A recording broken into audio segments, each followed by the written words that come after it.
Hello, very good afternoon, dear all students. In this current video, we are going to discuss a very important topic. Several call I got from student side. Sir, I want to prepare SSC JEE and different competitive examinations. तो मैं वैसे students को ये कहना चाहता हूँ, students पहले जो आपके सिलेबस हैं, जो आपके SBT के सिलेबस हैं, जिस तरीके से अगर आप 4th सेमेस्टर में पढ़ाई कर रहे हैं या आप अगर 6th सेमेस्टर में पढ़ाई कर रहे हैं, सबसे ज़्यादा सिलेबस आपका ये इम्पॉर्टेंट है, क्योंकि SSC JEE का जो सिलेबस है कहीं ना कहीं SBT के सिलेबस से मैच करता है। There is nothing more difference between SSC JEE syllabus and SBT syllabus in technical apart from non technical parts.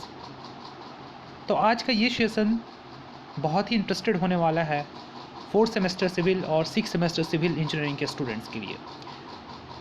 इस पर्टिकुलर वीडियो में हम ये बात करेंगे कि किस तरीके से SSC JEE का सिलेबस SBT के सिलेबस से बहुत ज़्यादा डिफरेंस नहीं है अगर हम टेक्निकल की बात करें तो, और उसे हम ऑफिशियल जो हमारा SSC JEE के द्वारा जो सिलेबस दिया जाता है उसे भी हम देखेंगे कि किस तरीके से ये सिलेबस इम्पॉर्टेंट है।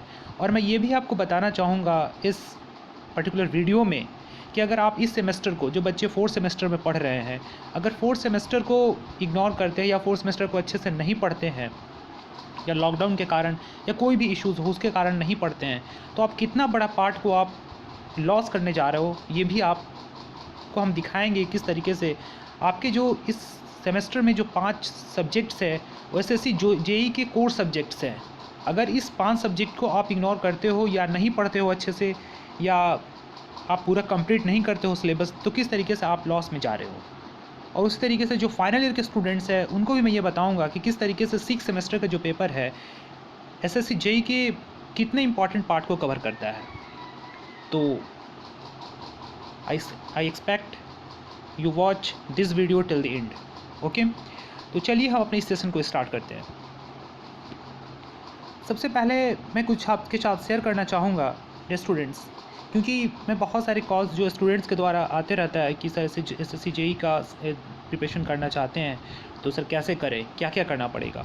सबसे पहले मैं कुछ बेसिक जो प्रॉब्लम्स है जो स्टूडेंट्स के द्वारा किए जाते हैं वो है, जैसे बहुत सारे स्टूडेंट्स मुझे बोलते हैं कि सर मुझे स्ट्रेंथ ऑफ मटेरियल नहीं समझ में आ रहा है, या स्ट्रेंथ ऑफ मटेरियल सर मैं बहुत ट्राई करता हूँ नहीं समझ में आता है। द रीज़न्स इज़ दैट कि वो बच्चे जो है पहले इंजीनियरिंग मैकेनिक्स की पढ़ाई अच्छे से नहीं कर रहे होते हैं। इससे पहले जो सेमेस्टर था उसमें इंजीनियरिंग मैकेनिक्स पढ़ना था, जिसकी पढ़ाई बच्चे अच्छे से नहीं किए या कॉन्सेप्ट से नहीं किए, या किए भी तो किसी तरीके से रट करके पास होकर के आगे बढ़ गए। तो मैं उस इंजीनियरिंग मैकेनिक्स को स्ट्रेंथ ऑफ मटेरियल के अंदर में बहुत ज़्यादा नहीं बता सकता हूँ, क्योंकि जो टीचर्स पढ़ा रहे होते हैं उनके पास इतना वक्त नहीं होता है कि वो सारी चीज़ों को आपको इंजीनियरिंग मैकेनिक्स के पार्ट को भी, यहाँ पे जो 6 महीने का सिलेबस खुद इंजीनियरिंग मैकेनिक्स है उसे हम 1 से 2 दिन में पढ़ा सकते हैं। और इंजीनियरिंग मैकेनिक्स अगर नहीं आता है तो कोई भी टीचर स्ट्रेंथ ऑफ मटेरियल इतना आसानी से आपको नहीं समझा सकता है, क्योंकि कहीं ना कहीं इंटर रिलेटेड है। ठीक उसी तरीके से अगर आज आप स्ट्रेंथ ऑफ मटेरियल को नहीं पढ़ते हो तो नेक्स्ट सेमेस्टर में है थ्योरी ऑफ स्ट्रक्चर। याद रखिएगा डे स्टूडेंट, नेक्स्ट सेमेस्टर में है थ्योरी ऑफ स्ट्रक्चर। ये मैं 4th सेमेस्टर के स्टूडेंट्स के लिए बात कर रहा हूँ। तो अगर आप स्ट्रेंथ ऑफ मटेरियल नहीं समझते हैं तो आप थ्योरी ऑफ स्ट्रक्चर नहीं समझ पाएंगे। देखिए कितना इंटर रिलेटेड है, क्योंकि मैं स्ट्रक्चर का पार्ट पढ़ाता हूँ इसलिए मैं स्ट्रक्चर के बारे में बात करता हूँ, है ना। तो अगर आप स्ट्रेंथ ऑफ मटेरियल नहीं समझते हैं तो आप थ्योरी ऑफ स्ट्रक्चर भी नहीं समझ सकते हैं। एंड इट कांट पॉसिबल कि मैं आपको समझा सकता हूँ। अब मान लो कि स्ट्रेंथ ऑफ मटेरियल हम इस सेमेस्टर में पढ़ा रहे हैं, अब टॉस कोई और टीचर पढ़ा रहे हो या कोई भी पढ़ा रहा हो या मैं ही पढ़ा रहा हूँ, तो अगर आप स्ट्रेंथ ऑफ मटेरियल के कॉन्सेप्ट को नहीं समझे तो आपको टॉस नहीं समझ में आने वाला। अगर आपको टॉस नहीं समझ में आ रहा है तो आगे जा कर के डिज़ाइन ऑफ स्टील स्ट्रक्चर नहीं समझ में आने वाला है, DSS, जिसको हम लोग DSS कहते हैं, डिज़ाइन ऑफ स्टील स्ट्रक्चर, जो कि 5th सेमेस्टर में है। और अगर आपको DSS यानी डिज़ाइन ऑफ स्टील स्ट्रक्चर नहीं समझ में आ रहा है तो फिर मैं आपको 6th सेमेस्टर में जा कर के RCC यानी जिसको हम रिइंफोर्स्ड सीमेंट कंक्रीट स्ट्रक्चर कहते हैं वो नहीं समझा पाऊँगा। तो देखिए कितना इंटर रिलेटेड है सारे सब्जेक्ट्स एक दूसरे से। सो अगर आप इस लॉकडाउन में अगर ये सोच कर के पढ़ाई नहीं कर रहे हैं कि इस सेमेस्टर में मेरा एग्ज़ाम्स नहीं होगा या बहुत सारी चीज़ें जो आपके मन में चल रहा है, तो आप इस चीज़ को इग्नोर कीजिए। आप अपना जो पढ़ाई है, जो सिलेबस है, उसको कंप्लीट कीजिए और अपने आप को प्रिपेयर्ड कीजिए एसबीटी के सिलेबस के लिए एज़ वेल एज़ आने वाले कॉम्पिटिटिव एग्जामिनेशंस के लिए भी। मैं इसी चीज़ के बारे में बात कर रहा था डियर स्टूडेंट्स कि आपका हर एक सेमेस्टर एक दूसरे से इंटर रिलेटेड है। सो आप अगर एक सेमेस्टर को ब्रेक करते हैं, एक सेमेस्टर में अच्छे से नहीं पढ़ते हैं, तो अगला सेमेस्टर भी आप अच्छे से नहीं पढ़ पाएंगे। सो आई होप कि आपको समझ में आ गया होगा कि हर एक सेमेस्टर अपने आप में इम्पॉर्टेंट है। और चलिए मैं आपको आगे ये दिखाना चाहता हूँ कि किस तरीके से आपके जो इस सेमेस्टर से है, मैं पहले 4 सेमेस्टर की बात करूँगा, उसके बाद 6 की। 4 सेमेस्टर, क्योंकि 6 सेमेस्टर तो ऑलरेडी कवर कर चुके हैं तो उसके लिए तो पूरा है। मैं सिर्फ 4 सेमेस्टर तक की बात कर रहा हूँ डियर स्टूडेंट कि आप अभी तक जो पढ़ाई की उस एसएससी जेईई में कितने मार्क्स कवर्ड होते हैं और कितना इंपॉर्टेंट आपके लिए है। और आप ये देखना कि जो आप पढ़ाई की हो वही होता है वहाँ पे, सिर्फ वहाँ पे थोड़ा सा डिफ़िकल्टी लेवल थोड़ा सा बढ़ा दिया जाता है। तो चलिए मैं उसको भी डिस्कस करूँगा अभी एक एक करके, है ना। तो आप वीडियो के साथ बने रहिएगा लास्ट तक।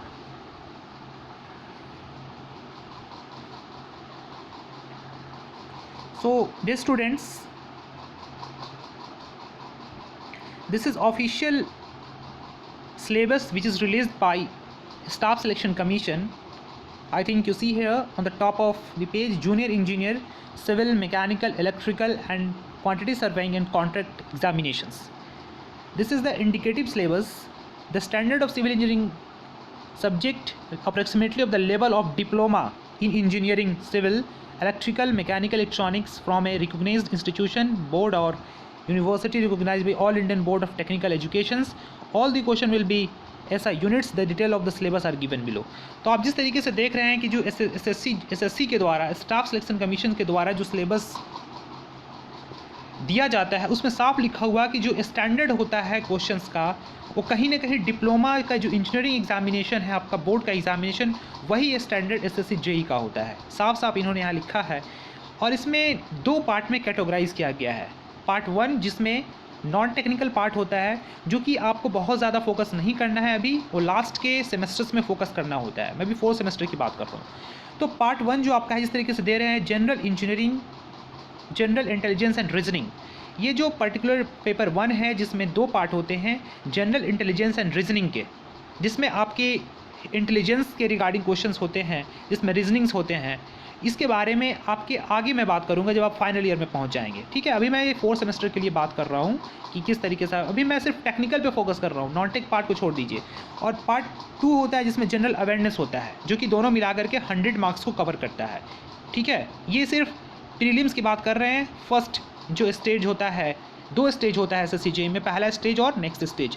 पहले स्टेज में 200 मार्क्स के क्वेश्चन होते हैं, जिसमें आपके नॉन टेक्निकल पार्ट जो होते हैं, नॉन टेक पार्ट होते हैं 100 मार्क्स के, जिसमें 2 पार्टों में क्लासीफाई किया गया है। Part 1 general intelligence and reasoning, part 2 general awareness, है ना। जैसे कि आप देख पा रहे हैं यहाँ पे 2 पार्ट में कैटेगराइज किया गया है ना।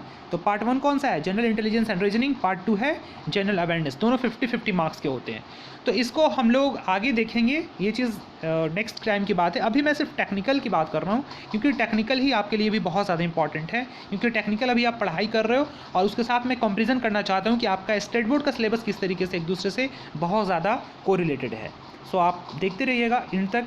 नॉन टेक पार्ट जो कि लास्ट में कवर कर लेंगे, ये बहुत ज़्यादा भारी नहीं होता है, लेकिन मेनली जो है टेक्निकल पार्ट होता है। तो टेक्निकल पार्ट की ही सिर्फ मैं भी इस लेक्चर्स में बात करूँगा, इस वीडियो में बात करूँगा, है ना। तो देखिए पार्ट जो 2 होता है, इसमें जो देखिए पार्ट 1 में 2 पार्ट है, पार्ट ए और पार्ट बी, जिसमें general intelligence and reasoning. Part B में आपका होता है जनरल अवेयरनेस। और पार्ट बी में, पार्ट 2 में आ जाइए तो यहाँ पे देखिए सिविल इंजीनियरिंग। देखिए सिविल इंजीनियरिंग आप साफ देख पा रहे हैं, पार्ट बी में जो है सिविल इंजीनियरिंग है यहाँ पे। अब आप देख रहे हैं कि सिविल इंजीनियरिंग में क्या क्या पढ़ना होता है। सबसे पहले है building materials, estimation, costing, valuation, surveying, soil mechanics, hydraulics, irrigation engineering, transportation engineering, environmental engineering. That is a total syllabus of the part B of technical of civil engineering. ये जो सिलेबस है पार्ट 2 का civil engineering का syllabus है, जो कि total जो है 100 मार्क्स के कवर करते हैं। यानी टोटल जो आपका जो पेपर 1 होता है 100 मार्क्स का होता है, जिसमें आपके टेक्निकल जो होते हैं 100 मार्क्स के, और नॉन टेक ये टेक्निकल पार्ट 100 मार्क्स, और नॉन टेक पार्ट कितने के होते हैं, 100 मार्क्स के होते हैं, जैसे कि मैंने ऊपर में बताया, जिसमें पार्ट ए जो होता है जनरल इंटेलिजेंस एंड रीजनिंग, और पार्ट बी जो होता है ये होता है जनरल अवेयरनेस का। ठीक है, तो ये आपका था ओवरव्यू। अब चलिए हम डिटेल सिलेबस थोड़ा देख लेते हैं और आपके एसबीटी के सिलेबस से थोड़ा सा मैच कर लेते हैं कि किस तरीके से ये सिलेबस आपके सिलेबस से ही मिलता जुलता है, कहीं कोई डिफरेंस नहीं है। अगर आप अपने सेमेस्टर को ही अच्छे से पढ़ाई करते हैं, अच्छे से डिस्क्रिप्टिव को पढ़ाई करते हैं, अच्छे से ऑब्जेक्टिव सॉल्व करते हैं, तो आपका प्रिपरेशन 80% यहीं पे हो जाता है। ठीक है, तो आप प्लीज़ इस चीज़ को समझें, इस सेमेस्टर को इग्नोर ना करें कि सर एग्ज़ाम होगा या नहीं होगा। आप सेमेस्टर को अच्छे से पढ़ाई करें, ये सोच करके कि हमें आगे के लिए प्रिपेयर्ड होना है। तो चलिए मैं आपको कुछ दिखाना चाहता हूँ। सबसे पहले मैं 4th सेमेस्टर की बात करना चाहता हूँ डियर स्टूडेंट्स। तो आप देखिए डियर स्टूडेंट, आप लोगों ने बिल्डिंग मटेरियल्स के पार्ट कंक्रीट टेक्नोलॉजी में ऑलरेडी पढ़ा था, और कंक्रीट टेक्नोलॉजी और बिल्डिंग कंस्ट्रक्शंस दोनों में आप लोगों ने बिल्डिंग मटेरियल्स के बारे में पढ़ा था। आप देखिए डियर स्टूडेंट, ये ऑलरेडी आप लोगों ने 3rd सेमेस्टर में कवर करा था। देखिए physical and chemical properties, classification, standard test, uses, manufacturing quarrying of material, building stone, silicate based material, cement, asbestos products, timber, wood based product, laminates, bituminous material, paints, varnishes. I hope कि मैं ही पिछले बार concrete technology पढ़ा रहा था, तभी मैं इन सारी चीज़ों के बारे में पढ़ा था। तो आप लोगों ने डिप्लोमा में इसे 2 पार्ट में पढ़ा था, एक पढ़ा था कंक्रीट टेक्नोलॉजी में और दूसरा पार्ट पढ़ा था बिल्डिंग कंस्ट्रक्शन में। ठीक है, इस दोनों को मिला करके आप लोगों ने बिल्डिंग मटेरियल्स का जो ये पार्ट है आप लोगों ने कवर करा था, जिसमें आप सीमेंट के फिजिकल प्रॉपर्टीज़ के बारे में पढ़ा था, सीमेंट के क्या डिफरेंट टेस्ट होते हैं उसके बारे में आप लोगों ने पढ़ा था, सीमेंट्स के क्या क्या टेस्टिंग होते हैं उसके बारे में पढ़ा था। उसके बाद ब्रिक्स के बारे में पढ़ा था, ब्रिक्स का क्या स्टैंडर्ड टेस्ट होता है, ब्रिक्स का क्या यूज होता है, स्टोन्स क्या होता है इसके बारे में मैंने ही पढ़ाया था कि मेटामॉर्फिक स्टोन्स का क्या टाइप है, और स्टोन कहाँ कहाँ से कैसे ऑब्टेन किए जाते हैं, रॉक से कैसे ऑब्टेन किए जाते हैं, कौन कौन से रॉक होते हैं, मेटामॉर्फिक होते हैं, आर्जिलेसियस होते हैं, कैलकेरियस होते हैं। इन सारी चीज़ों के बारे में आप लोगों ने 3rd सेमेस्टर में पढ़ा था। ठीक है, उसके बाद में आप लोगों ने पढ़ा था टिम्बर्स के बारे में कि टिम्बर्स में क्या क्या होते हैं, टिम्बर्स ट्री क्या क्या होता है, एक्सोजेनस ट्री क्या होता है, इंडोजेनस ट्री क्या होते हैं। पेंट्स के बारे में मैंने पढ़ाया था लास्ट टाइम जब बिल्डिंग कंस्ट्रक्शन पढ़ा रहा था, तो पेंट्स का क्या क्या जो मेन पार्ट्स होते हैं, वार्निसेस क्या होते हैं, उसमें और भी बहुत सारी चीज़ों डिटेल बारे में, ड्रायर क्या होता है, उसके बाद में और भी जो जो इंपॉर्टेंट पार्ट पेंट्स के होते हैं उसके बारे में हम लोगों ने सेमेस्टर 3rd में पढ़ा था। तो देखिए एसएससी जेईई का सिलेबस किस तरीके से आपके जो सेमेस्टर है उससे मिल रहा है, मैंने पहला सिर्फ बताया अभी 4th सेमेस्टर के लिए एक चीज़ आप यहाँ पे कवर कर लिए। ठीक है, तो चलिए आप यहाँ से एक चीज़ कवर कर लिए, और उसके बाद में मैं एक और चीज़ दिखाना चाहता हूँ आपको। आगे मैं और भी जो भी सिलेबस है ये मैं खुद से नहीं बता रहा हूँ, ये जो ऑफिशियल सिलेबस है जो एसएससी जेईई के द्वारा रिलीज़ किया जाता है ये उसी का पार्ट है। ठीक है, तो आप लोग देखिए आप कितना सिमिलरिटी है। अगर आप अपने सेमेस्टर को ही अच्छे से पढ़ते हैं तो आप कहीं ना कहीं अच्छा कर सकते हैं। ठीक है, चलिए मैं सर्वेइंग की एक बार बात कर लेता हूँ, सर्वेइंग की बात कर लेता हूँ कि आप कहाँ पे हैं। देखिए सर्वेइंग में आई होप कि आप लोग पढ़े होंगे, ये जो सर्वेइंग है ये 2 पार्ट मिलकर कवर करता है, जो कि डिप्लोमा में सर्वे 1 और एडवांस सर्वेइंग दोनों मिला दिया जाए तो यहाँ पे एसएससी जेईई का एक सिलेबस बनता है सर्वेइंग। देखिए आप लोगों ने पढ़ा है पहले ही सेमेस्टर में सर्वे के बारे में कि प्रिंसिपल सर्वेइंग क्या होता है, मेजरमेंट ऑफ डिस्टेंस क्या होता है, चैन सर्वेइंग क्या होता है, वर्किंग ऑफ प्रिज्मेटिक कंपास क्या होता है, ट्रेवर्सिंग क्या होता है जो कि इस सेमेस्टर में अभी पढ़ रहे हैं, जिसमें लैटिट्यूड और डिपार्चर वगैरह निकालते हैं। बियरिंग्स के बारे में आप लोग पढ़ रहे होंगे, है ना, जब जिसमें WCB होल सर्किल बियरिंग या क्वाड्रेंटल बियरिंग के बारे में पढ़े होंगे। लोकल अट्रैक्शन के बारे में पढ़े होंगे, किस तरीके से किसी भी पॉइंट को हम लोकल अट्रैक्शन से फ्री करते हैं। प्लेन टेबल सर्वेइंग के बारे में पढ़े होंगे या इस सेमेस्टर में पढ़ रहे होंगे। थेडोलाइट सर्वेइंग जिसके बारे में आप लोग एडवांस सर्वे में पढ़ रहे हैं, एडजस्टमेंट ऑफ थेडोलाइट जिसके बारे में आप एडवांस सर्वे में पढ़ रहे हैं, लेवलिंग्स के बारे में जिसे आप सर्वेइंग 1 में पढ़े हैं, definition of term used in levelling, levelling के बारे में क्या क्या टर्मिनोलॉजीज़ है जिसको आप सर्वेइंग 1st में पढ़े थे। कंटूरिंग क्या होता है, आई होप कि 1st सर्वेइंग में आपने पढ़ा था। कर्वेचर एंड रिफ्रैक्शन करेक्शंस क्या होता है इसके बारे में आपने पढ़ा था 1st सर्वेइंग में। Temporary and permanent adjustment of dumpy levels क्या होता है इसके बारे में आई होप कि आप 3rd सेमेस्टर में आप लोगों ने सर्वेइंग में पढ़ा है।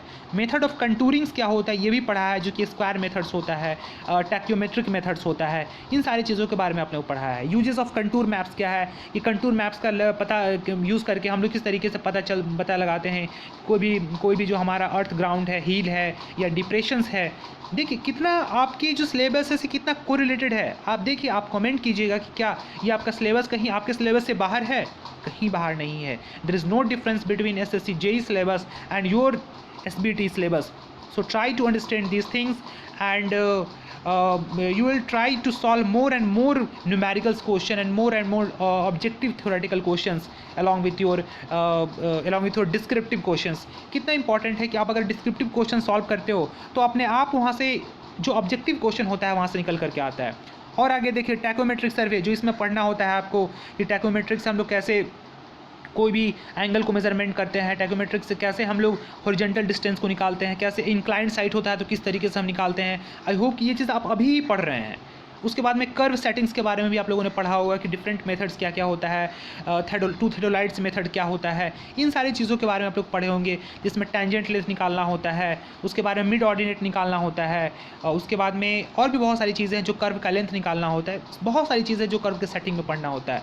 तो ये सारी चीज़ें, बहुत सारी चीज़ें जो सर्वेइंग 1 में आप पढ़े होंगे, कुछ चीज़ें जो सर्वेइंग 2 में पढ़ रहे हैं, तो ये चीज़ जो है सर्वेइंग आपका कवर कर रहा है। अर्थवर्क कैलकुलेशंस के बारे में जो सर्वेइंग 2 में पढ़ना है आपको, एडवांस सर्वेइंग के बारे में, एडवांस सर्वेइंग इक्विपमेंट्स, जैसे कि कुछ इक्विपमेंट्स वैसे होते हैं जो एडवांस सर्वेइंग है, जैसे कि ईडीएम्स है, इलेक्ट्रॉनिक डिस्टेंस मेजरमेंट इंस्ट्रूमेंट है, उसके अलावा आपके और भी है जैसे कि टोटल स्टेशन जिसको टीएस कहते हैं। तो ये सारी चीज़ें जो हैं आपके एडवांस सर्वेइंग 2 में पढ़ने हैं।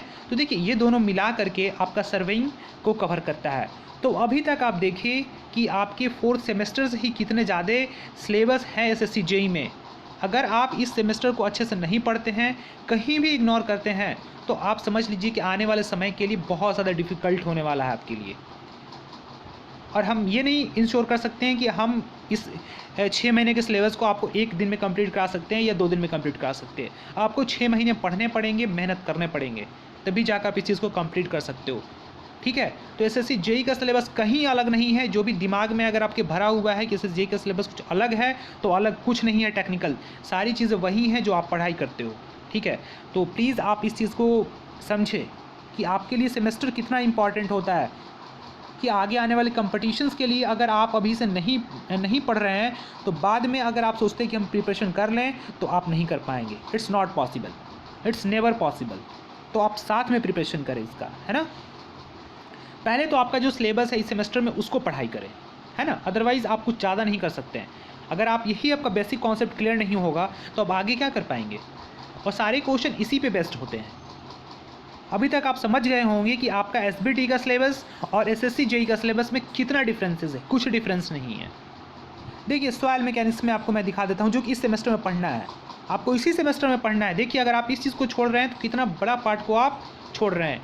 सॉइल मैकेनिक्स देखिए, origin of soils, phase diagrams, क्या ओरिजिनेशंस होता है, कैसे सॉइल का ओरिजिनेशन होता है, कैसे वेदरिंग्स होता है तो सॉइल क्रैक टूट जाता है, फिर उसके बाद किस किस फॉर्म में बनता है। फेज डायग्राम्स क्या होता है कि जो 3 फेज डायग्राम होता है सॉइल्स का, एयर, वाटर एंड सॉलिड्स का, कैसे कैसे होता है। डेफिनेशंस क्या होता है, वाइड रेशियो क्या होता है, पोरोसिटी क्या है, डिग्री ऑफ सैचुरेशंस क्या है, वाटर कंटेंट क्या होता है, स्पेसिफिक ग्रेविटी क्या होता है। ये सब चीज़ अभी इस सेमेस्टर में आप पढ़ रहे हैं। सोचिए कितना इंपॉर्टेंट है आपके लिए एसएससी जेईई के लिए। अगर आप इस चीज़ों को ही नहीं समझ पा रहे हैं, इस सेमेस्टर को ही नहीं पढ़ रहे हैं, तो आगे तो भूल जाइए आप। इसलिए मैं आप सभी से रिक्वेस्ट कर रहा हूं कि आप लॉकडाउन या और भी चीज़ों, आप घर पे रहिए, सेफ रहिए, लेकिन पढ़ाई को डिस्टर्ब नहीं कीजिए, है ना। घर पे रह करके पढ़ाई कीजिए। Unit weight, density index, inter relationship of different parameters, I hope कि ये सब चीज़ आप पढ़ चुके होंगे अभी तक। अगर नहीं पढ़े हैं तो आप जाइए, पढ़िए, टीचर से कंसल्ट कीजिए, मेहनत कीजिए, नहीं तो आप आने वाला समय में भी आप कुछ नहीं सीख पाएंगे। ग्रेन साइज डिस्ट्रीब्यूशन, और इवन कि आप प्राइवेट सेक्टर में भी काम नहीं कर पाएंगे, मैं ये भी बता दे रहा हूँ। Curves and their uses, index properties of soils, Atterberg's limits, ISI classification and plasticity index, what is different ISI classification, what is plasticity chart, what is permeability of soil, coefficient of permeability, determination of coefficient of permeability. These are the different tests which is used to determine the permeability. I think in this current semester you have to learn the following concepts. So learn all those things which is mentioned in your syllabus. This syllabus is nothing out of your syllabus. ये जो syllabus है आपके syllabus से कहीं बाहर नहीं है, ये आपके सिलेबस का ही पार्ट है। So permeability, unconfined and confined aquifers, effective stress, quicksand, consolidation of soils, principles of consolidations, degree of consolidations, pre-consolidation pressures, normally consolidated soil, E-log P curve, computation of ultimate settlement, shear strength of soil, direct shear test, vein shear test, triaxial test, soil compaction, laboratory compaction test, maximum dry density and optimum moisture content, earth pressure theories, active and passive earth pressure, bearing capacity of soil, plate load test and standard penetration test. I hope ये सारी चीज़ें आपको इस semester में पढ़ना है। अगर आपको नहीं पता है तो आप सिलेबस को देखिए और उस सिलेबस को कवर कीजिए, नहीं तो आप एक बहुत बड़ा जो आपका अपॉर्चुनिटी है लर्न करने का आप खो रहे हैं। सो आई विल इंश्योर कि मैं आपको ये बता देना चाहता हूँ कि आप कहीं अगर इस सेमेस्टर में चूकते हैं तो आप बहुत ही एसएससी जेईई का बहुत इंपॉर्टेंट पार्ट इग्नोर करने जा रहे हैं। ठीक है, तो आप इस सेमेस्टर में कहीं इग्नोर करने की ज़रूरत नहीं है। ये सेमेस्टर पूरे सिविल का बैकबोन है। आप बहुत मेहनत कीजिए, कहीं भी दिक्कत है आप बता सकते हैं। आप अपने टीचर से कंसल्ट कीजिए कि सर मुझे ये समझ में नहीं आ रहा है, यहाँ बताना है सर, यहाँ दिक्कत हो रहा है, कंसल्ट कीजिए, लेकिन अपने सिलेबस को कवर कीजिए, कहीं कंप्रोमाइज़ करने की ज़रूरत नहीं है। और अब एक और इम्पॉर्टेंट चीज़ जो आप इसी सेमेस्टर में पढ़ना है that is hydraulics. I think आप लोग बहुत अच्छे से हाइड्रोलिक्स पढ़ रहे हैं। देखिए कहीं बाहर नहीं है। फ्लूइड प्रॉपर्टीज़, क्या क्या फ्लूइड के डिफरेंट प्रॉपर्टीज़ है, स्पेसिफिक ग्रेविटी क्या होता है, विस्कोसिटी क्या होता है, डायनेमिक विस्कोसिटी क्या है, ये सारी चीज़ें इन सेमेस्टर में पढ़नी है जो आपको एसएससी जेईई का भी पार्ट है। Hydrostatics, measurement of flow, Bernoulli's theorem, its application, flow through pipes, flow in open channels, weirs, flumes, spillway, pump, turbines. देखिए सारी चीज़ें आपके सिलेबस से हैं, कहीं बाहर नहीं है। मैं आपको इस पर्टिकुलर वीडियो से सिर्फ यही बताना चाहता था कि आपका जो एसएससी जेईई का सिलेबस है आपके स्टेट बोर्ड सिलेबस से कहीं डिफरेंस नहीं है। आप स्टेट बोर्ड के सिलेबस को डिस्क्रिप्टिवली अच्छे से पढ़िए, आपका ऑब्जेक्टिव खुद बनेगा और आप एसएससी जेईई के लिए भी अच्छे से प्रिपेयर होंगे। लेकिन हाँ, ईमानदारी से पढ़ाई करेंगे तब। ऐसे नहीं हो पाएगा कि सिर्फ दूसरे को ब्लेम कर रहे हैं और अपनी पढ़ाई को हम नहीं कर रहे हैं, तो आप कंप्लीट नहीं कर पाएंगे चीज़ों को, है ना। तो प्लीज़ आप अपने पे ध्यान दें और क्वेश्चन को प्रैक्टिस करें, ठीक है। देखिए इरिगेशन इंजीनियरिंग, अब इरिगेशन इंजीनियरिंग तो अभी तक आप नहीं पढ़े हैं। इरिगेशन इंजीनियरिंग बेसिकली जो है ये 6 सेमेस्टर के स्टूडेंट्स के लिए मैं बता रहा हूँ कि आप लोगों ने जो डियर स्टूडेंट्स आप लोगों ने पढ़ा था वही चीज़ें यहाँ पे है इरिगेशन इंजीनियरिंग में। आप देख सकते हैं डेफिनेशन क्या है इरिगेशंस का, नेसेसिटी क्या है, बेनिफिट्स क्या है, इफेक्ट ऑफ इरिगेशंस क्या है, types and method of irrigations क्या है, हाइड्रोलॉजीज क्या है, मेजरमेंट ऑफ रेनफॉल क्या है, रन ऑफ कोफिशिएंट क्या है, रेन गेज क्या है, लॉसेस फ्रॉम इवोपरेशंस प्रेसिपिटेशंस क्या है, लॉसेस फ्रॉम प्रेसिपिटेशंस इवोपरेशन, इनफिल्ट्रेशंस क्या है, वाटर रिक्वायरमेंट ऑफ क्रॉप्स क्या है, ड्यूटी डेल्टास क्या होता है, बेस पीरियड्स क्या है, खरीफ रबी क्रॉप्स क्या है, एरिया है क्या है, टाइम फैक्टर क्या है, क्रॉप रेशियो क्या है, ओवरलैप अलाउंस क्या है, इरिगेशन इफिशिएंसीज क्या है, डिफ़िकल्ट टाइप्स ऑफ कैनाल्स क्या है, डिफरेंट टाइप्स ऑफ कैनाल्स क्या है, losses of water in canals क्या होता है, कैनाल लाइनिंग क्या है, टाइप्स एंड एडवांटेजेस क्या है, शैलो एंड डीप वेल्स क्या है, yield from wells, weir and barrages, failure of weirs and permeable foundations, silt and scour, Kennedy's theory of critical velocity, Lacey's theory of uniform flow, definition of floods, causes of effect, methods of flood controls, water logging, land reclamations, characteristic of affecting fertility of soils, purpose, method, description of lands and reclamation process, major irrigation projects in India।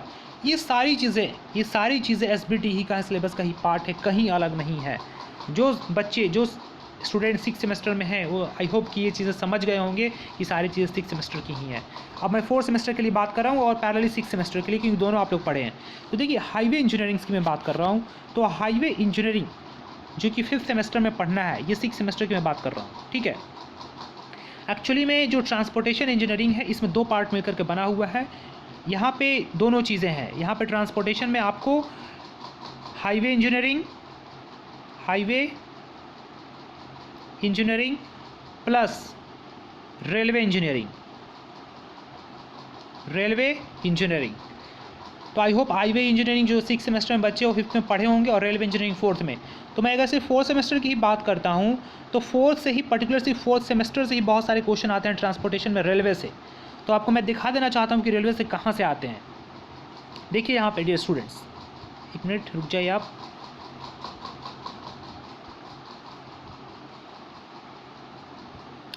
देखिए यहाँ पे railway कहाँ कहाँ से आते हैं questions. देखिए I hope आप लोगों ने पढ़ा है यहाँ पे component of permanent way, sleepers, ballast, features and fastenings, track geometry, point and crossing, track junction, station and yard. एक और चीज़ जो ट्रैफिक इंजीनियरिंग में है, जो कि हम लोग हाईवे के साथ पढ़ते हैं, जो कि 5th में आप लोग पढ़ेंगे, 4th वाले स्टूडेंट, और 6 सेमेस्टर के स्टूडेंट ऑलरेडी पढ़ चुके हैं। तो देखिए ट्रैफिक इंजीनियरिंग में different traffic survey, speed, flow, density and their inter relationship. I hope जो 6 सेमेस्टर में बच्चे हैं वो पढ़ चुके हैं already. Intersection and interchange, traffic signals, traffic operations, traffic science and marking and road safety. I hope ये सारी चीज़ें जो सेमेस्टर 6 में है वो चीज़ पढ़े होंगे। और यहाँ तक जो रेलवे इंजीनियरिंग का पार्ट है, जो 4th सेमेस्टर के स्टूडेंट हैं उनके लिए मैं बता रहा हूँ। आप यहाँ पे देखिए हाईवे इंजीनियरिंग का जो पार्ट है, जिसमें cross sectional elements, geometric design, types of pavement material, aggregate and bituminous, different test, design of flexible and rigid pavements, waterborne macadams and wet mixed macadam WMM, gravel road, bituminous construction, rigid pavement joints, pavement maintenance, highway drainage। ये सारी चीज़ें जो है आप 5th semester में already पढ़े हैं dear students. देखिए कितना इंपॉर्टेंट है। मैं सिर्फ अगर बात करूँ सिर्फ 4th सेमेस्टर तक, तो 40% सिलेबस जो है 4th सेमेस्टर तक ही होते हैं, और 5th और 6th सेमेस्टर के सिलेबस जो होते हैं 60% होते हैं और 50% होते हैं।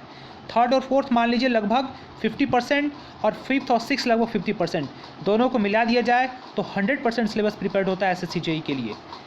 तो आप 3rd और 4th अगर प्रिपेयर कर लिए अच्छे से, तो समझ लीजिए कि आप SSC JEE का 50% सिलेबस ऑलरेडी आप कवर कर चुके हैं। आई होप कि आपको एक ओवरव्यू मिल गया होगा आपको कि किस तरीके से हमारा जो सिलेबस है स्टेट बोर्ड का, यानी सिलेबस जो आपका बिहार का सिलेबस है, वो SSC JEE के सिलेबस से बहुत ज़्यादा डिफरेंस नहीं है। ये सिलेबस लगभग पैरेलली सेम है। आई होप कि आपको ये चीज़ समझ में आ गया होगा। और बहुत सारे बच्चे जो बार बार पूछ रहे थे, उनके मन में भी कुछ डाउट्स था कि सिलेबस किस तरीके से आते हैं या क्या होते हैं, तो ये चीज़ क्लियर हो गया होगा आपके मन में। जो भी डाउट्स था वो क्लियर हो गया होगा। देखिए यहाँ पे इन्वायरमेंटल इंजीनियरिंग, देखिए इन्वायरमेंटल इंजीनियरिंग का जो पार्ट है, ये एक्चुअली में 6 सेमेस्टर के बच्चे जो अभी पढ़ रहे हैं, तो आप देख लीजिए कितना इंपॉर्टेंट है आपके लिए। 6 सेमेस्टर के स्टूडेंट की मैं बात कर रहा हूँ। देखिए quality of water, sources of water supply, purification of water, distribution of water, need of sanitation, sewerage system, circular sewers, oval sewers, sewer appurtenances, sewage treatment, surface water drainage, solid waste management, type of effects, engineering management system, air pollution, pollution causes effect, control noise pollution, cause health effect control। देखिए ये सारी चीज़ें जो आपका SBT का syllabus है उससे कहीं बाहर नहीं है। जो 6 सेमेस्टर के स्टूडेंट है वो समझ रहे होंगे सारी चीज़ों को, और आई होप कि आप अपने सिलेबस से कंपेरिजन भी कर सकते हो, कहीं अलग नहीं है। ठीक है, अब मैं थोड़ा आता हूँ 4th सेमेस्टर के जो स्टूडेंट हैं उनके लिए मैं दिखाना चाहता हूँ कुछ इंपॉर्टेंट चीज़ें। स्ट्रक्चरल इंजीनियरिंग के अंदर में कुछ इंपॉर्टेंट चीज़ें जो मैं 4th सेमेस्टर के स्टूडेंट के लिए दिखाना चाहता हूँ कि जो अभी आप पढ़े हो वहाँ से कितना ज़्यादा इंपॉर्टेंट है। जो स्टूडेंट काफ़ी ध्यान से आप देखना इस चीज़ को कि अभी जो पढ़ रहे हो वहीं से है या नहीं। आप देखिए थ्योरी ऑफ स्ट्रक्चर जो है आपकी 2-3 चीज़ें मिल करके थ्योरी ऑफ स्ट्रक्चर को कवर करती है जो आपके SBT में होते हैं। पहला तो इंजीनियरिंग मैकेनिक्स, दूसरा मॉस जिसको मैकेनिक्स ऑफ सॉलिड कहते हैं, तीसरा टॉस थ्योरी ऑफ स्ट्रक्चर।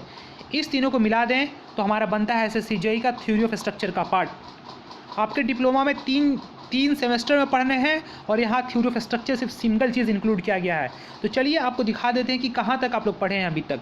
देखिए इलास्टिसिटी कांस्टेंट जस्ट इसी सेमेस्टर में हम लोगों ने मॉस में कवर किया है कि इलास्टिसिटी कांस्टेंट में कौन कौन सा होता है। G होता है, E होता है, उसके बाद में और क्या होता है, Young's modulus of elasticity, bulk modulus of elasticity, bulk modulus of rigidity. ये सारी चीज़ें हम लोग पढ़े थे। टाइप्स ऑफ बीम के बारे में पढ़े थे।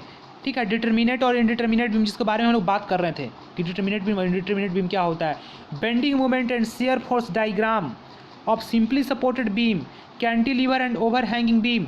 डियर स्टूडेंट्स अभी देखिए यही जो हमारा चैप्टर है अभी चल रहा है, कहीं आप लोग इग्नोर करने की ज़रूरत नहीं है। डियर 4th सेमेस्टर के सारे स्टूडेंट्स, अगर आप इग्नोर करते हैं तो आप SSC JEE के सिलेबस को भी आप यहाँ पे इनकम्प्लीट करते हैं।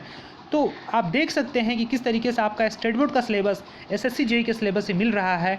और अगर आप एसबीटी के सिलेबस को प्रिपेयर करते हैं, अच्छे से पढ़ते हैं डिस्क्रिप्टिव वे में, तो आप यहाँ पे एसएससी जेईई के सिलेबस के भी एक इंपॉर्टेंट पार्ट को कवर करते हैं। अब देखिए यहाँ पे movement of area and movement of inertia of rectangular circular section, देख रहे हैं ना यहाँ पे movement and area of movement of inertia of rectangular and circular section. अब यहाँ पे मूवमेंट ऑफ इनर्शिया निकालना है सर्कुलर का और रेक्टेंगल का, जिसके बारे में आई होप कि आप लोग पढ़ चुके हो, आप लोग क्वेश्चन भी बहुत सारा किए हो। और अभी हम लोग एसएफडी और बीएमडी पढ़ रहे हैं कैंटिलीवर की बीम के बारे में, फिर से सिंपली सपोर्टेड पे आएंगे, फिर से ओवर हैंगिंग पे आएंगे। और इसी सेमेस्टर में पढ़ना है हम लोगों को bending movement and shear stress of T channel and compound section. इसी सेमेस्टर में हम लोग को पढ़ना है कि बेंडिंग स्ट्रेस क्या होता है चैनल सेक्शन का और टी सेक्शन का। तो देखिए कितना इंपॉर्टेंट है आपके लिए। अगर आप एसपीटी को कंप्लीट कर रहे हो तो आप देखिए एसएससी जेईई के भी एक इंपॉर्टेंट पार्ट को आप कंप्लीट कर रहे हो। अगर वहाँ छोड़ रहे हो तो यहाँ पे भी छोड़ रहे हो, ठीक है। तो अगर आपके अंदर कुछ ड्रीम्स है कि अगर आप कुछ करना चाहते हो, कुछ कंप्लीट करना चाहते हो, किसी चीज़ से कम्पिटिटिव प्रिपरेशन करना चाहते हो, तो प्लीज़ आप अपने इस सेमेस्टर को अच्छे से पढ़ें, कहीं इग्नोर करने की ज़रूरत नहीं है। एग्जामिनेशन आपकी होंगी, ठीक है, सेमेस्टर की। और बाय द वे अगर कुछ और भी इसमें क्राइटेरिया आता है तो आप इस सेमेस्टर को पढ़ें, आने वाले समय के लिए भी काफ़ी इंपॉर्टेंट होगा आपका ये, है ना। अब देखिए एक और चीज़ आपको बता देना चाहते हैं कि हम टॉस में कहाँ से कहाँ कवर करेंगे। ये तो मॉस का पार्ट हो गया। अब देखिए यहाँ पे जो 5th सेमेस्टर में हम लोग कवर करेंगे टॉस में जो रिमेनिंग पार्ट बच गया यहाँ से यहाँ तक, chimney, dam, retaining walls, eccentric load, slope, deflection of simply supported and cantilever beam, critical load and columns, torsion of circular section, ये 5th सेमेस्टर का पार्ट है, ठीक है। तो ये 5th सेमेस्टर में कंप्लीट करेंगे टॉस, यानी टॉस और मॉस को मिला दिया जाए तो थ्योरी ऑफ स्ट्रक्चर बनता है, ठीक है। ये एसएससी जेईई का डिप्लोमा का अगर थ्योरी ऑफ स्ट्रक्चर हम पढ़ें और मॉस को पढ़ें तो एसएससी जेईई का थ्योरी ऑफ स्ट्रक्चर कंप्लीट होता है। अब आप ये बताइए कि अगर आपको मॉस नहीं समझ में आएगा तो आपको टॉस कहाँ से समझ में आएगा। तो अगर आप अभी मॉस हमसे पढ़ रहे हैं, अगर मॉस आपको समझ में नहीं आ रहा है तो आप ये भूल जाइए कि आगे आने वाले सेमेस्टर में आपको 5th सेमेस्टर में टॉस समझ में आएगा। सभी एक दूसरे से इंटर रिलेटेड है, एक चीज़ नहीं समझ में आया दूसरा चीज़ नहीं समझ में आएगा, ये एकदम लिख लीजिए आप। इसलिए अगर आप चाहते हैं कि आगे के सेमेस्टर में आप पढ़ें समझें तो आप जो इस टाइप के वीडियोस आ रहे हैं कि एग्ज़ाम नहीं होगा, ये जो भी चीज़ें हैं, उस वीडियो में ये नहीं बताया जा रहा है कि बाबू आपके लिए कितना इंपॉर्टेंट है ये चीज़ आगे आने वाले सेमेस्टर के लिए, लेकिन मैं आपको ये बता रहा हूँ कि कितना इंपॉर्टेंट आपके लिए है। एग्जामिनेशन हो या ना हो, लेकिन आपके लिए बहुत ज़्यादा इंपॉर्टेंट है। किसी सिंगल इंटरव्यू में भी आप बैठेंगे तो ये सारे क्वेश्चन इंटरव्यूअर भी पूछा जाता है, इंटरव्यू में भी पूछा जाता है।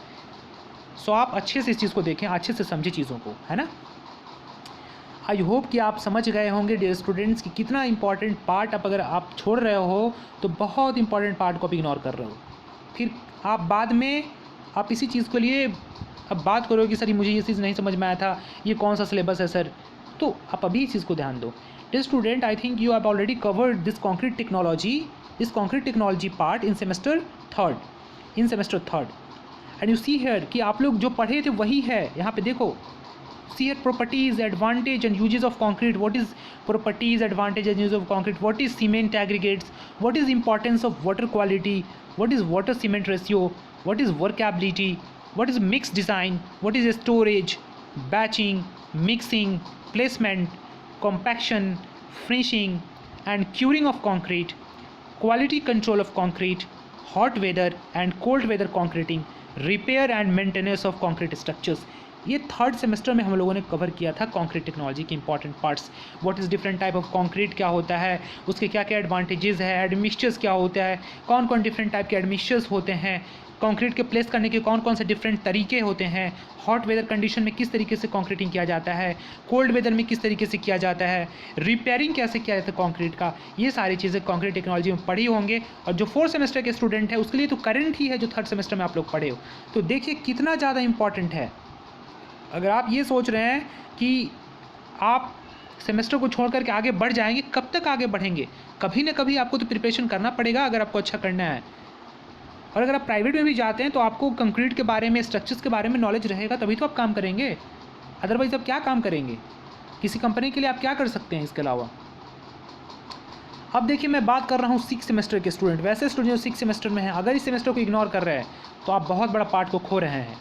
मैं ही इस सेमेस्टर में पढ़ा रहा हूँ आरसीसी और आप देखिए कितना इंपॉर्टेंट पार्ट है ये। देखिए डियर स्टूडेंट्स कितना इंपॉर्टेंट पार्ट है आपके लिए।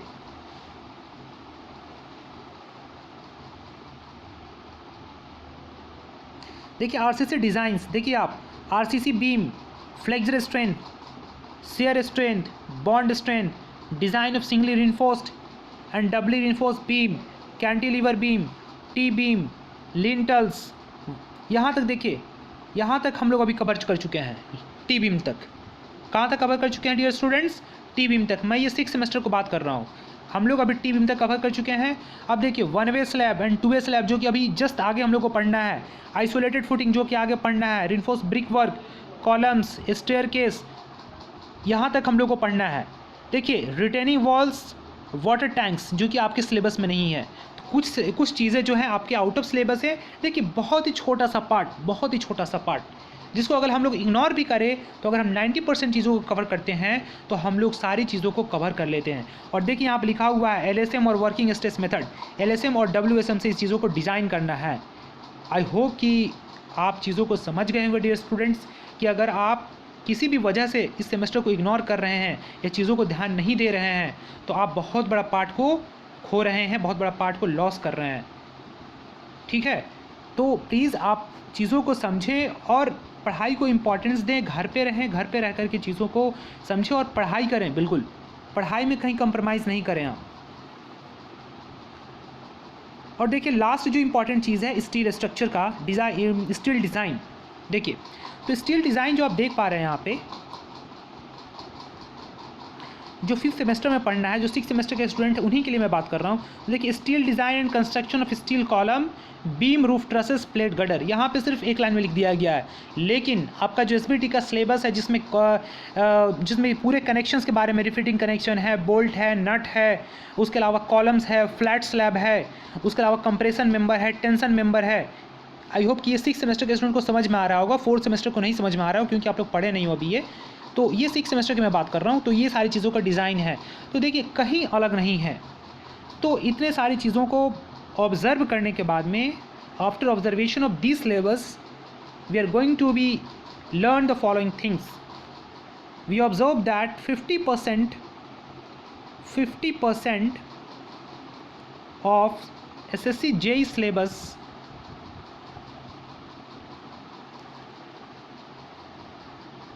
is covered in semester 3rd plus 4th, and remaining 50% of syllabus is covered in semester 5th plus 6th. Means if you cover this 3rd, 4th, 5th, 6th semester honestly, by solving all type of descriptive questions, by solving all type of concept, by memorizing all types of important formulas, by solving all type of objective questions and solving more and more numerical questions of a structural part, you will able to qualify SSC JEE. मेरा ये video बनाने का सिर्फ एक ही purpose था dear students, कि मैं आप लोग मोटिवेट कर सकूं कि आप ये जो सेमेस्टर को इग्नोर कर रहे हो, बहुत सारे बच्चे सिर्फ ये सोच करके नहीं पढ़ रहे हैं कि सर मेरा एग्ज़ाम नहीं होगा या प्रमोट कर दिए जाएंगे या बहुत सारी चीज़ें हैं। तो मैं उन्हीं लोगों के लिए वीडियो बनाया हूँ कि अगर आप इस सेमेस्टर को नहीं पढ़ रहे हो तो अगर आप जो स्टूडेंट 4th में है उसको 5th सेमेस्टर नहीं समझ में आने वाला है, कहीं समझ में नहीं आने वाला है। ठीक है, तो आपको जब 5th नहीं समझ में आने वाला है तो 6th में नहीं समझ में आने वाला है, और जब 6th समझ में नहीं आने वाला है तो आप वहाँ पहले पहुँचोगे नहीं, 5th में ही नहीं पहुँचोगे तो 6th में कहाँ से पहुँचोगे। तो आप फिर इस तरीके से आपका जो चैन है वो इंटरलिंक है, आप कहीं भी ब्रेक ना करें, आपका इंटरलिंक चैन है। आप हर सेमेस्टर को अच्छे से पढ़ें, ध्यान से पढ़ें। आई होप आपको इस वीडियो से बहुत सारी चीज़ें जानने को मिली होगी, बहुत सारी चीज़ें, नई जानकारी आपको जानने को मिली होंगी कि हाँ आपके लिए क्या रोड मैप होना चाहिए आने वाले चीज़ों के, अपने आने वाले वक्त के लिए आप किस तरीके से प्रिपेयर करेंगे। स्पेशली 6th सेमेस्टर स्टूडेंट जो अभी पास आउट हो जाएंगे उसके लिए किस तरीके का रोड मैप होगा आगे के लिए। बहुत सारे लोग प्राइवेट सेक्टर्स में जाएंगे, बहुत सारे गवर्नमेंट जॉब के प्रिपरेशन में लगेंगे।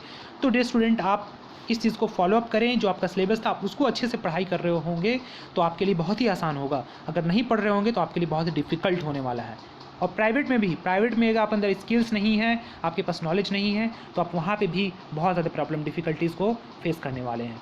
सो I hope this video is very beneficial for all 4th semester and 6th semester civil engineering student. I hope you learned more than you expect from this video, and share this video along with your along with your friends, so that a student can give benefit from such type of video.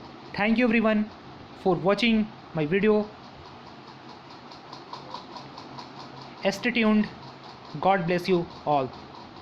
Thank you everyone.